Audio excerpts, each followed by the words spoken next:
બહુ જ કહી શકાય કે ટાસ્ક છે. અત્યારે કોઈ પણ પ્રસંગને પાર પાડવો એક મુશ્કેલ છે, પણ એની વચ્ચે તમે પરિવારની જેમ ઘણા લોકોને સહયોગી થાઓ છો. તમારા ગ્રાહકને જેમ કે દાગીના બેંકમાં હોય, પછી જે છે એ લોન ઉપર હોય, અને એ જે છે એના માટે તમે પરિવાર તરીકે કઈ રીતે કસ્ટમરને મદદરૂપ થાઓ છો? અમે તો એ વિચારીએ કે આજે જે માણસે આટલી મહેનત કરીને દાગીનો લીધો હોય અને બેકવાળા પછી અમુક ટાઈમ થાય એટલે બેકવાળા ઓપ્શનમાં નાખી દે છે.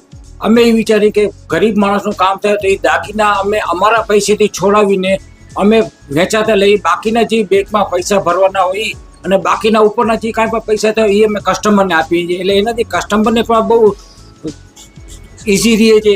જી, ત્યારે ખુશી કેટલી થાય છે? ઘણી વાર આવો પ્રસંગ તમે યાદ આપણે કોઈનું નામ નહીં, પણ જ્યારે એ વ્યક્તિનો પ્રસંગ, જ્યારે એ પોતાના દાગીનાથી કે જ્યારે એમાંથી મુક્ત થતો હશે ત્યારે એની ખુશી જોઈને તમને કેટલી ખુશી થાય? અમને તો એવું થાય કે આપણે કોકને કામ આવે, કોકની ખુશીમાં અમે ભાગ લીધો. ઘણી વખત એવું પણ થાય છે કે દાગીના છોડાઈ આવ્યા પછી એમના ઘરે લગ્ન હોય તો અમે 4 દી એને પહેરવા પણ આપીએ કે ભાઈ તું 4 દી રહીને અમને દઈ જાજે, પણ તું તારો અત્યારે પ્રસંગ પતાવી લે. આ એક જે એને કોઈ માણસના મોટો પછી સ્માઇલ આવે છે ને એનાથી અમને બહુ મજા આવે છે. પણ કલયુગમાં વિશ્વાસ મૂકવો મોટી વસ્તુ છે, તો પછી ડર નથી લાગતો? કારણ કે આ છેતરપિંડીનો આજે ભરોસો રાખી ત્યારે ઘણી વાર આપણે છેતરાઈ પણ આપણે બધેને સમજી લો કે હરેક વ્યક્તિને જોઈને આપણે દઈએ કે